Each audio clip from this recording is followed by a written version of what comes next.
This year's Nobel Prize in Physics has been awarded to 3 scientists from the United States, France, and Canada for groundbreaking inventions in the field of laser physics. 2018 Nobel Prize in Physics, with one half to Arthur Ashkin for the optical tweezers and their application to biological systems. And the other half jointly to Gerard Mourou and Donna Strickland for their method of generating high-intensity, ultra-short optical pulses. Ashkin is being honored for his invention of optical tweezers, tight beams of light that can handle particles, atoms, and molecules. Ashkin is 96 years old, the oldest Nobel laureate ever. The Academy says the tweezers have created new opportunities for observing and controlling the machinery of life. Mourou and Strickland have been given the award for research the Academy says paved the way to the shortest and most intense laser pulses ever created. Their work has a range of industrial and medical applications, such as in laser eye surgery. Strickland is the 3rd woman ever to win the Physics Award and the 1st since 1963. The 3 scientists will receive the Nobel Prize at December's ceremony in Stockholm.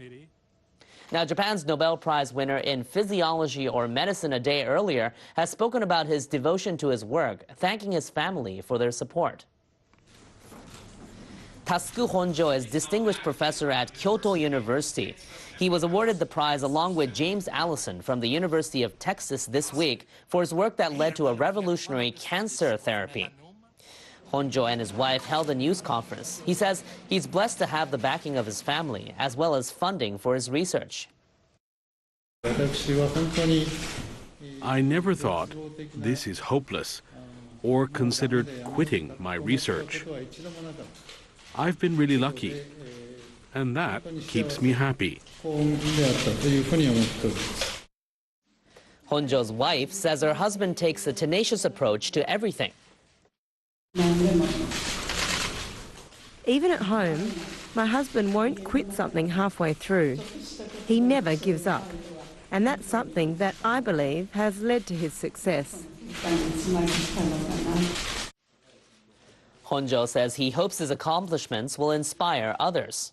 His research led to the development of an anti-cancer drug that's been used by 25,000 patients in Japan. Some of those people have come forward to offer their congratulations. Koichi Shimizu took the medication after other treatment for his lung cancer didn't work. He now lives a normal life with his wife and 2 sons. If this medicine hadn't worked, I would not be alive today, so he saved my life. Professor Honjo, I'm really pleased that you have won this prize, as you are my lifesaver. Honjo's co-winner has also spoken publicly about the Nobel honor. I hope that this will be, I don't know, an inspiration for other people who work in the field trying to do good for our patients, cancer patients. Cancer drugs that derive from the research are now the subject of more than 1,000 clinical trials in the United States. 3 scientists from the United States, Canada, and France have been awarded this year's Nobel Prize for Physics. One of them is the first woman to win the prize in almost 6 decades. Now, the trio are recognized for their research in the field of laser physics. The Swedish Academy in Stockholm says their work is turning science fiction into reality. Welcome back, Lieutenant. They did it in Star Trek, making objects move with a laser beam without touching them. In the TV series, they called it the tractor beam. Engaging tractor beam. Where are we now, Mr. Spock? It isn't science fiction anymore, at least on a macroscopic level. One of the 3 winners of the Nobel Prize in Physics, Arthur Ashkin, invented a laser light trap known as optical tweezers. It works like a ping-pong ball over a hairdryer. A lens focuses the laser, creating a spot of high light intensity. Particles are drawn to that point and held in place. The optical tweezers can trap viruses, bacteria, or other very small living objects without damaging them. The first part of the prize to the optical tweezers has been extremely important for measuring small forces on individual molecules, small objects, and this has been very interesting in biology to understand how things like muscle tissue works. Lasers also fascinated Donna Strickland. Along with her mentor Gerard Mourou, she won the other half of the Nobel Prize for Physics. They invented a new method for creating ultra-short, high-intensity laser beams called chirped pulse amplification. The technique produces strong and very precise pulses that don't damage surrounding material, like here on the right. That's useful in a wide range of applications. That means that we can operate with high precision, and that's important both for surgery, for instance eye surgery, but it's also important when you make small parts that are to be inserted in the body. There you need to have the precision, and you also need to have the reproducibility in making these small details. Donna Strickland is only the third woman to ever win a Nobel Prize in Physics, the first in 55 years. In a phone call during the Nobel Prize press conference, she said, "So that's fine." Well, obviously, we need to celebrate women physicists because we're out there, and hopefully in this time it'll start to move forward at a faster rate, maybe. I'm honored to be one of those women. The laser technology will burn her name and those of her physicist colleagues into the history book of science. Their findings will not only be used in research, but also in practice, in fields from medicine to industrial machinery. Mr. Spock would probably be happy. Thank you, Mr. Spock. Rescue agencies in central Indonesia say time is running out to find survivors after the earthquake and tsunami which struck Sulawesi Island. 4 days after the disaster, more than 1,200 people have been confirmed dead, mostly in the small city of Palu. At least 61,000 others are now homeless and in desperate need of aid. And rescue workers have only just managed to reach Donggala, close to the epicentre of the earthquake. Online retail giant Amazon has raised its minimum wage for workers in the US and the UK. Starting in November, Amazon's lowest paid workers will receive $15 an hour. Valued at $1 trillion, Amazon has been facing pressure to increase pay.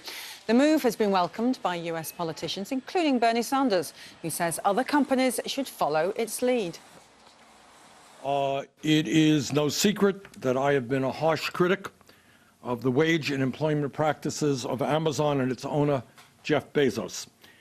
It has been my view that the middle class and working families of this country should not have to subsidize Mr. Bezos, the wealthiest person on earth, because the wages he has paid his employees are so low that many of them are forced to go on food stamps, Medicaid, and subsidized housing and other governmental programs.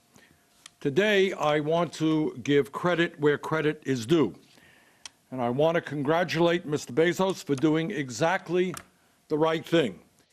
Patty Culhane has more from Washington, D.C.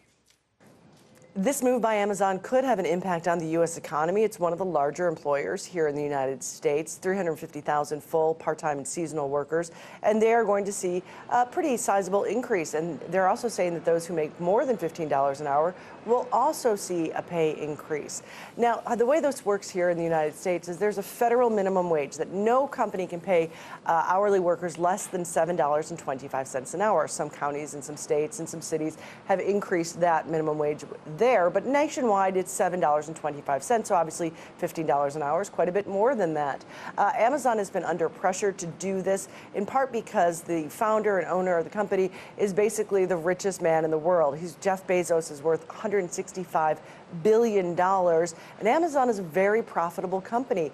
In one quarter, just last quarter, they made $2.5 billion in profits, and so there have been a lot of, especially progressive people, saying they need to lead the way, they need to set an example, they need to pay their workers more in an attempt to address this wide gap of income inequality in the United States.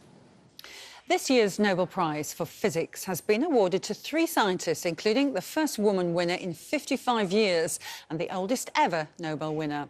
American Arthur Ashkin, Frenchman Gerard Mourou and Donna Strickland of Canada were announced as the winners in Stockholm. Mourou and Strickland developed a way to create more powerful bursts of laser light with numerous applications, including eye surgery.